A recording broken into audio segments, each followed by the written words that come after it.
नमस्कार दोस्तों, मैं नवीन सिंह बिस्ट आपका हार्दिक स्वागत करता हूं टॉप 10 न्यूज में। दोस्तों, हम पर्यावरण के प्रति कितने ज़्यादा जागरूक हैं, यह पर्यावरण हमें खुद ही बता रहा है। या दोस्तों, भारतवर्ष में आप देख रहे हैं वर्तमान समय में 3 मौसम एक साथ देखे जा रहे हैं। या दोस्तों, पर्यावरण में लगातार बदलाव जारी है। पिछले समय से आपने महसूस किया होगा। इसकी ही एक सबसे बड़ी खबर मैं आज आपको बता रहा हूँ। पहली खबर दोस्तों हमारी जो आ रही है दोस्तों, वो हेमकुंड से आ रही है। यह दोस्तों उत्तराखंड के हेमकुंड से आ रही है, जहां पर बर्फबारी हुई है। कल बहुत ज़बरदस्त बर्फबारी हुई है और दोस्तों बताना चाहेंगे 2 से 3 इंच तक वहां पर बर्फ गिरी है। तो दोस्तों देखिए, और उसके आसपास का जैसे ज्योतिर्मठ का जो इलाका है, वहां पर कड़ाके की ठंड पड़ रही है। पहली न्यूज। दूसरा दोस्तों, उत्तर प्रदेश में इस समय आप देख रहे होंगे, उत्तर के जितने भी राज्य हैं वहाँ पर काफ़ी ज़्यादा गर्मी पड़ रही है। ठीक है, अब आते हैं दोस्तों हम यहाँ पर जो पूर्वोत्तर राज्य है, जैसे कि असम की बात करूँ या मेघालय की बात करूँ, या मैं क्या कहते हैं उधर के जो पूर्वोत्तर राज्य हैं उनकी मैं बात करूँ यहाँ पर, तो दोस्तों यहाँ पर मैं आपको दूसरी खबर बताना चाहूँगा कि काफ़ी ज़्यादा बाढ़ के आसार बने हुए हैं। काफ़ी ज़्यादा बाढ़ आई है, बारिश बहुत तगड़ी हुई है और कितने घर बर्बाद हुए। दोस्तों गुवाहाटी, असम, इन जगहों पर काफ़ी ज़्यादा बारिश ने तबाही का मंजर कर दिया है और बहुत सारे जो घर हैं वह बर्बाद हुए हैं। तो दोस्तों पूर्वोत्तर इलाकों में काफ़ी ज़्यादा हालत ख़राब है और वहाँ पर काफ़ी ज़्यादा बाढ़ आई है और बहुत सारे घर बर्बाद हुए। 800 से अधिक घर बर्बाद हुए हैं और लाखों का नुकसान हुआ है। ब्रह्मपुत्र जैसी नदियाँ हैं और भी कई नदियाँ हैं जो कि काफ़ी ज़्यादा इस समय खतरे के निशान से ऊपर चल रही है। इसका संज्ञान देश के गृह मंत्री तक लेना पड़ा और जो जिनकी डेथ हुई है उनको जो है 4-4 लाख रुपए केंद्र सरकार की तरफ से मुहैया कराए जा रहे हैं। और ये काफ़ी दर्दनाक है क्योंकि अचानक इतना ज़्यादा बाढ़ आना और 800 घरों को जमींदोज कर देना अपने आप में बहुत बड़ी तबाही मानी जा रही है पूर्वोत्तर के इलाकों में, असम, गुवाहाटी आदि इलाकों में।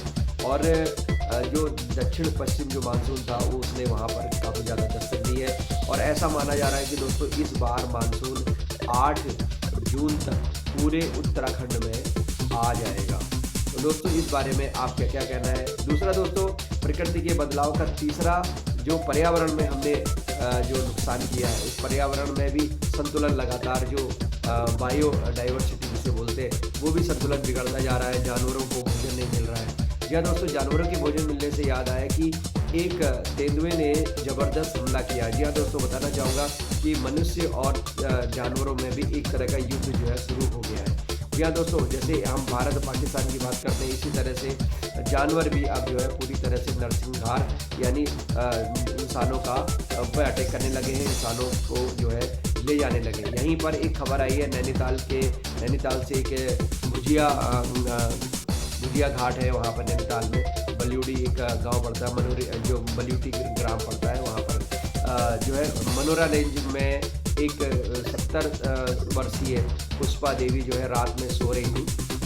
तो बलियोडी ग्राम में रहने वाली पुष्पा देवी 70 वर्षीय महिला जो है कि रात में गर्मी की वजह से उन्होंने दरवाज़ा खुला छोड़ दिया और रात में जो है तेंदुआ आया और उनको जो है घसीट कर ले गया 3 खेत नीचे तक। उनके गले में और पैर में ज़बरदस्त घाव के निशान है। जब काफ़ी ज़्यादा चिल्लाई तो घर वाले जब दौड़े तो उन्होंने तेंदुए को जैसे तैसे भगाया। उसके बाद सुबह जो है बाकी जो वहाँ के वन रेंजर वगैरह थे वो सब लोग आए, उनको हल्द्वानी के सुशीला क्लिनिक में ले गए, जहाँ पर डॉक्टर ने उसे मृत घोषित कर दिया। तो ये क्या है दोस्तों? जैसा कि आपने टाइगर रिजर्व के बारे में, टाइगर पार्क के बारे में पढ़ा होगा कि नरबक्षी बाघिन को जो है और शेर के को जो है जिम कॉर्बेट ने मारा था और काफ़ी सारे वो जो है हिंसक हो गया था। तो ऐसा ही अब ये तेंदुआ भी हिंसक हो गया है। और एक तरफ हम जानवरों के लिए जब हम पर्यावरण में उतना भोजन नहीं दे पाते तो जानवर जो है जंगल छोड़कर मनुष्यों की ओर भागते, और यही इसका एक ताज़ा उदाहरण है जो मैंने अभी आपको यहाँ पे बताया। चलिए दोस्तों अगली खबर की ओर बढ़ते हैं। अगली खबर जो है दोस्तों हमारी आ रही है, गीता ने किया पाप। जी हाँ दोस्तों, हरियाणा की रहने वाली गीता इस समय पुलिस की गिरफ्त है। कारण क्या है कि दोस्तों उनके गैंग ने जो है उत्तराखंड के एक अवतार सिंह हैं जो कि वो सितारगंज के रहने वाले, और वो स्कूटी की एजेंसी खोलना चाहते होंगे। तो स्कूटी की एजेंसी के नाम पर उनसे कुछ समय पूर्व जो है वो गीता जी से संपर्क रखने वाले 3 लोगों ने संपर्क किया और धीरे धीरे करके अवतार सिंह, जो कि सितारगंज के स्कूटी की एक एजेंसी खोलना चाहते थे, उनसे 32 लाख रुपए हड़प लिए 3 किस्तों में, इस तरह से धीरे धीरे करके। लेकिन जब 8 महीने पूरे हो जाने पर भी उनकी एजेंसी नहीं खुली तो उन्होंने पुलिस में रिपोर्ट लिखाई। पुलिस ने जो है फिर इस मामले को संज्ञान लेते हुए हरियाणा तक जो है पकड़ा और हरियाणा में गीता को वहाँ पर, गीता नाम की जो जिसके नाम से एजेंसी थी या जो काम करती थी, डीलर का काम करती थी, तो उसने जो है पुलिस को ये बताया कि हमारा व्यापार में घाटा हो गया था, जिसकी वजह से हम उनको डिलीवरी नहीं दे पाए। खैर दोस्तों, मामला कोई भी हो, लेकिन दोस्तों इस तरह के जो ठगी मामले हैं उससे आप लोगों को सावधान रहना चाहिए, क्योंकि दोस्तों आप अननोन बंदों पर जब आप भरोसा करते हैं तो कहीं ना कहीं आपको उसका नुकसान पहुंचता है। इसलिए पूरी तफ्तीश के साथ, पूरी जानकारी के साथ ही आप किसी बिजनेस को स्टार्ट करें। तो दोस्तों अब हम बढ़ते हैं अपने अगली खबर की।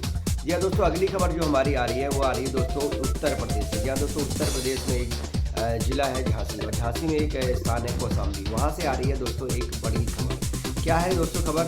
वहाँ पर दोस्तों बीएड में सामूहिक नकल पकड़ी गई। जैसे आपने मुन्ना भाई MBBS देखी होगी, सेम ऐसे ही वहाँ पर किसी और परीक्षार्थी की परीक्षा कोई और दे रहा था, वो किसी और जिले का रहने वाला था। इस तरह से जो है घपले वहाँ पर पकड़े गए हैं और एक सामूहिक नकल भी जो है वहाँ पर पकड़ी गई है। तो दोस्तों ये जो है इस तरह की घटनाएं नहीं होनी चाहिए। और कई जो बच्चे हैं वो मोबाइल से नकल करते हुए पकड़े गए हैं। तो मोबाइल से जो बच्चे नकल कर रहे हैं उन बच्चों वो अंदर छुपा के मोबाइल लेके आए थे। तो दोस्तों मैं सलाह देना चाहूँगा यूपी, उत्तर प्रदेश को, या कोई भी परीक्षा केंद्र होता है वहाँ पर जैमर लगना चाहिए। जी हाँ दोस्तों, बिना जैमर के किसी भी संस्थान को कोई भी परीक्षा कराने का हक नहीं होना चाहिए, क्योंकि जैमर से जो है पूरी तरह से मोबाइल और बाकी चीज़ें जाम हो जाती हैं। उस टाइम पर 1-2 घंटे जब तक परीक्षा चलती है उस टाइम तक जैमर काम करने चाहिए, जिससे कि किसी तरह के इस तरह की घटनाएँ ना हो। और मुझे इस बात का आश्चर्य भी है कि यूपी में तो इन सब चीज़ों की जो है पहले से ही तैयारी होनी चाहिए, लेकिन सामूहिक नकल का ये मामला काफ़ी ज़्यादा गंभीर है। तो दोस्तों चलिए बढ़ते हैं हम अपनी अगली खबर की ओर। दोस्तों अगली खबर जो हमारी आ रही है वो काशीपुर से आ रही है। या दोस्तों काशीपुर में हॉस्पिटल है LD भट्ट चिकित्सालय। या दोस्तों LD भट्ट चिकित्सालय है, और इसी तरह से रुद्रपुर में भी जिला अस्पताल है। तो दोस्तों 2021 की बात करूँ, 2021 में जो 2 तत्कालीन CMO थे, उन्होंने CT जो मशीन होती है जो माइंड को चेक करती है, आपने CT स्कैन देखा होगा, तो CT स्कैन जो है वो काफ़ी महंगा पड़ता है। तो सरकार ने मतलब जो उस समय के CMO थे उन्होंने कहा था कि वो चलो शासन को पत्र भेजा था कि जो है एक CT स्कैन लग जाएगा, क्योंकि मरीजों को बाहर के हॉस्पिटल्स में जाना पड़ता है, वहाँ पर बहुत सारा उनका एक्स्ट्रा खर्चा होता है, और डॉक्टर भी बोलते हैं CT स्कैन करा के लाओ। अब वो CT स्कैन की मशीन यहाँ पर है ही नहीं, तो ज़्यादातर जो पेशेंट हैं या तो वो रुद्रपुर जाते हैं या फिर क्या कहते हैं प्राइवेट में, जहाँ पर भी CT स्कैन होता है वहाँ पर वो कराते हैं। और CT स्कैन जाहिर से दोस्तों हज़ारों रुपये का पड़ता है।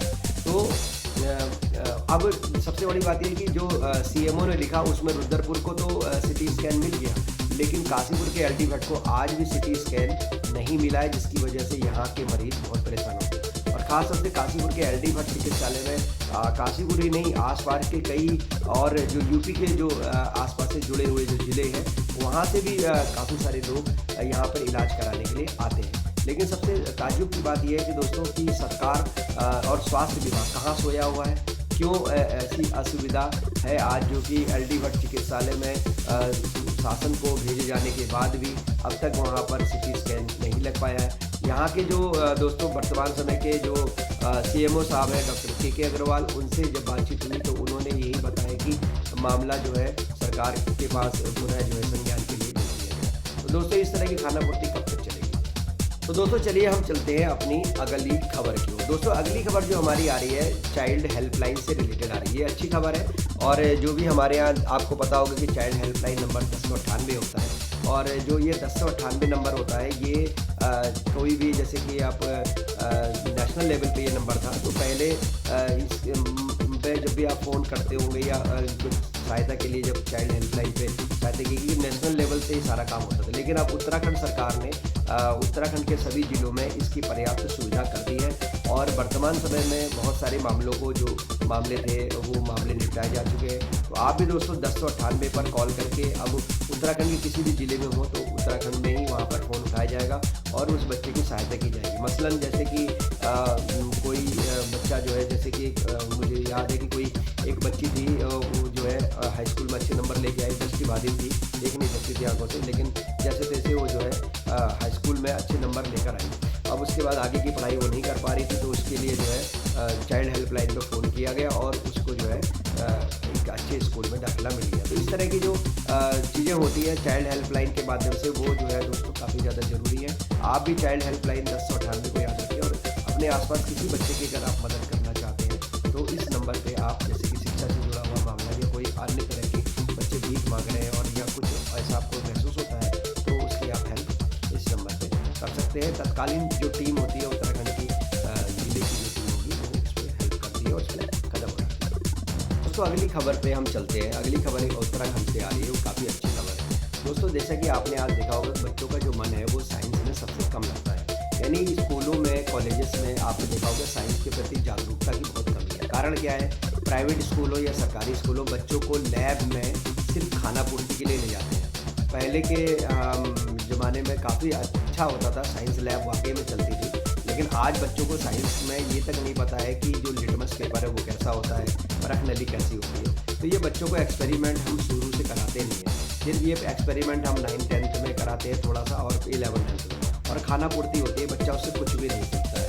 लेकिन दोस्तों अब सरकार ने काफ़ी अच्छा एक कदम उठाया है। जी हाँ दोस्तों, साइंस रेडियो जो है दोस्तों एक हमारे यहाँ 88.8 पर जो है 5 जून से लागू होगा, और इसमें आप यूकास्ट के माध्यम से पूरी तैयारी कर ली गई है और आप वहाँ पर रेडियो सुनने वाले जो बच्चे, उसमें जो है सरकार के द्वारा साइंस के प्रति जागरूकता करने के लिए 5 जून से ये कार्यक्रम स्टार्ट किया जाएगा, जिसमें 88.8 पर आप उसको साइंस के बारे में जानकारी ले सकते हैं। इसमें सरकार के द्वारा पूरे देश भर के वैज्ञानिकों को इकट्ठा करके उसमें रेडियो के माध्यम से विभिन्न प्रकार की साइंस से जुड़ी हुई रोचक जानकारियाँ दी जाएंगी।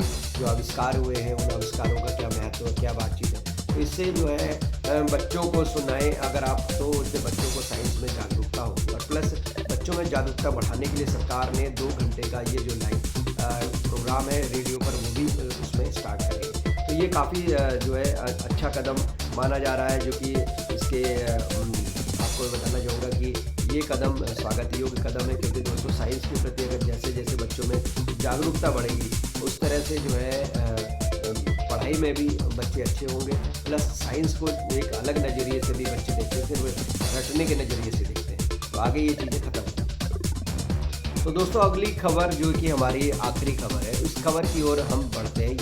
ये दोस्तों शिक्षा विभाग उत्तराखंड के लिए है। दोस्तों हमारे जो उत्तराखंड है शिक्षा विभाग, उसमें आपने देखा होगा कि पिछले वर्षों की तुलना में रिजल्ट इनका डाउन जा रहा है। हाई स्कूल और इंटर का रिजल्ट नीचे गया, और इसका कारण क्या है? उसके बहुत सारे कारण हैं, लेकिन दोस्तों एक सबसे बड़ा कारण जो आज हमें दिखने में आ रहा है वो है दोस्तों जो है मुख्य शिक्षा अधिकारी और BEO का नाम। जैसे कि दोस्तों आपने देखा होगा कि हमारे काशीपुर में जो है RS नेगी जी जो है खंड शिक्षा अधिकारी यहाँ पे थे, और उसके बाद जब उनका प्रमोशन बॉडी के लिए और मुख्य शिक्षा अधिकारी के लिए हो गया तो वो चले गए। उसके बाद गीतिका पंत जी यहाँ पर आई थी, शायद गीता जोशी, तो दोस्तों वो आई थी।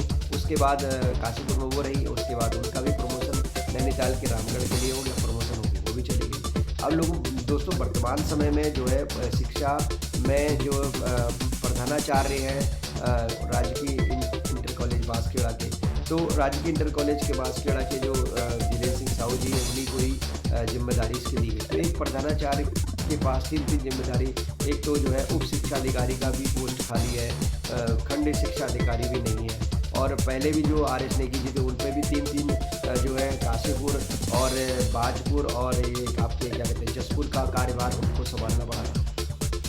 तो दोस्तों ये कैसे संभव है कि एक तरफ हम बेहतर शिक्षा देना चाहते हैं और दूसरी तरफ हम उन्हें कोई अधिकारी नहीं देना चाहते हैं? सरकार को ये मामला तुरंत संज्ञान में लेना चाहिए और पर्टिकुलरली जो कमियां हैं शिक्षा विभाग में, उन कमियों को दूर करना चाहिए, क्योंकि दोस्तों 7 उप शिक्षा अधिकारी होने चाहिए, 7 खंड शिक्षा अधिकारी होने चाहिए, लेकिन सिर्फ जिला उधम सिंह नगर की बात करो, सिर्फ 2 ही जगह पर जो है खंड शिक्षा अधिकारी यहाँ पे मौजूद है, बाकी जगहों पे है ही नहीं। तो दोस्तों अगर हम ज़्यादा प्रेशर देंगे इस किसी प्रधानाचार्यों के भरोसे ही सारा तंत्र चलेगा, तो इसमें मुख्य शिक्षा अधिकारी या शिक्षा अधिकारी है या उप शिक्षा अधिकारी है, तो उनका क्या रहेगा? तो वो पोस्ट खाली क्यों पड़ी है? सरकार को ये संज्ञान में लेते हुए इन पोस्ट को भर देना चाहिए। भाई आपके पास क्या उचित व्यक्ति नहीं है जिनको आप ये पोस्ट दे सकें, जिससे कि प्रॉपर रूप से वो जो शिक्षा का काम है, वो शिक्षा का काम एक ही व्यक्ति करे, उसको पर्टिकुलर वही काम मिले। ये ना हो कि एक ही व्यक्ति को तुम सारे काम उससे करा रहे हो, 3-3 काम एक ही व्यक्ति को 3-3 पोस्ट देके उसके ऊपर प्रेशर डाल रहे हो।